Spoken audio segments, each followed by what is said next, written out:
Hi and welcome to Sewing Bites. Today we're going to learn how to do free motion quilting using our Juki DDL. You can do this method or use this method on any Juki DDL machine. Right now you can see I have it set up to do my piecing, and it does a beautiful job piecing with this 1/4 inch top stitch foot. So let's get it set up to do the free motion quilting. Let me show you real quick what a great job this machine does with piecing. Like, look at how perfect I can get my seams using the 1/4 inch foot. I love it. Okay, so let's move on to the free motion quilting. Step 1 is remove your needle. I use a size 75 when I'm piecing, and you're going to be using a 16 when with free motion quilting. I usually hang on to the needle or hang on to the thread, so that if I accidentally drop my needle, I can retrieve it using the thread I'm holding and then unthread it. Next step is take off your presser foot.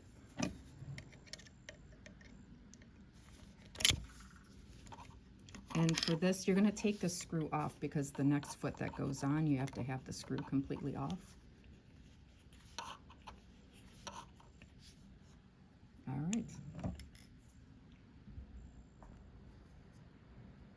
Next, we're going to open that and we're going to take out our bobbin case. Now we're going to take off our needle plate screws because we're going to replace our needle plate.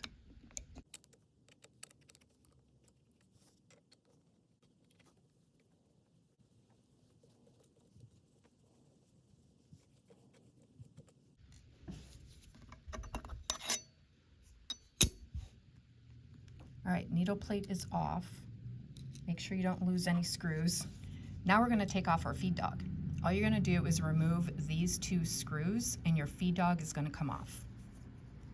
Be very careful when you take these off. It's easy to drop them, so just be careful.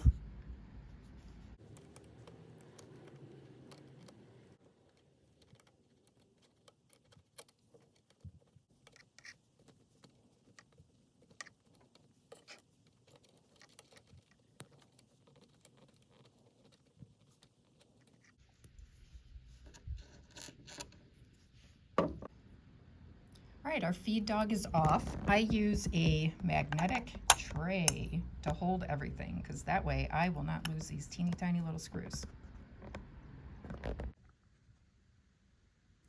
With our feed dogs removed, now we're going to change our stitch length to 0 because we don't want that feed assembly to move.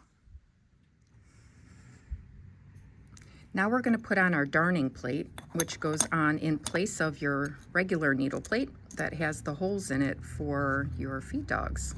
This one doesn't have any holes in it, so your quilt can glide over the needle plate pretty smoothly, and it's not going to touch those feed dogs that, if all you do is change your stitch length to 0, those feed dogs are still there. Like, your quilt, the bottom of your quilt's still going to drag on it. So we're going to put a darning plate on and tighten these screws up.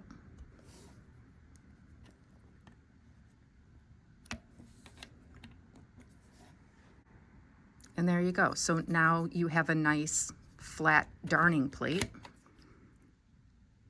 and that'll make it easy to free motion quilt. One note about your bobbin case, I do recommend having a no backlash spring in there. That's the little, it looks bluish in there.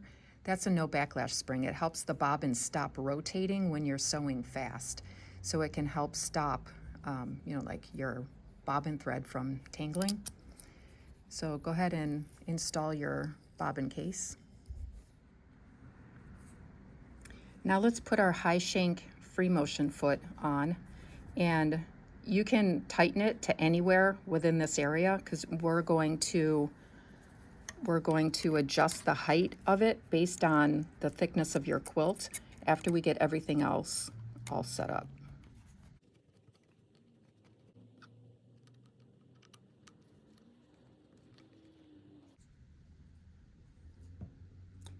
Now let's put our needle in, and remember the well, I mean, if you guys have a DDL, you know how to put these needles in.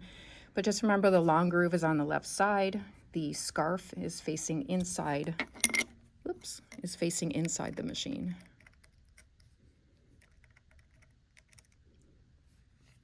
I drank a lot of coffee this morning, so if my hands are shaking a little, I'm really sorry. But it was a 4-cup coffee morning. Okay, so there we go. Also, I tried free motion quilting using like just plain old Gutermann, and it did not go well. The thread kept breaking.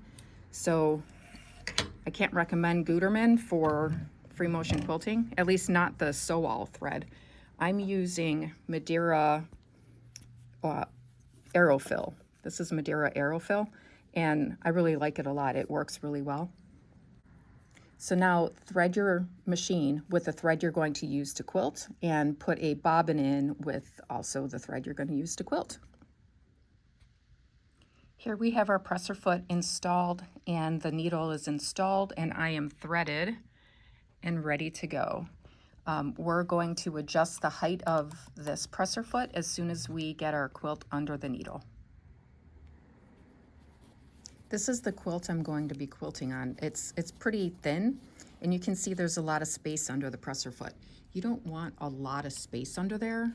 You want just enough, like that's too low, because you don't want your presser foot to drag on your quilt. So I'm going to lift it just a tiny bit and then tighten it down. And do that for every quilt you are going to free motion quilt on this machine. From here on out, it's pretty much the same as any other machine. You're going to draw up your bobbin thread. And you don't want to sew in place with this machine because the thread will just wrap around your bobbin case. But, you know, take a few stitches right here. And I can see, if you see, like, okay, so see how my quilt is kind of bobbing up and down? So I can tell that presser foot is too high. So I'm going to lower it a little bit more.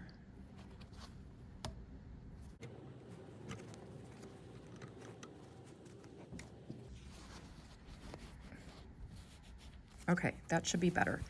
And now just free motion quilt.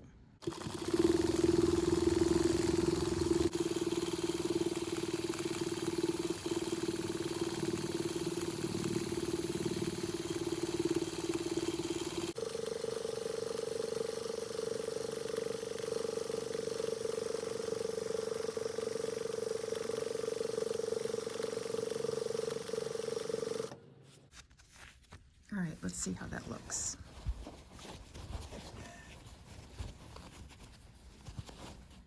So it looks good. There's no eyelashing, so that's great. And it's really easy to do. Like my only tip really for this is if you can get a silicone mat. I know they make silicone mats, you know, that you can put on the bed of your machine. I recommend it because it is hard to push your quilt.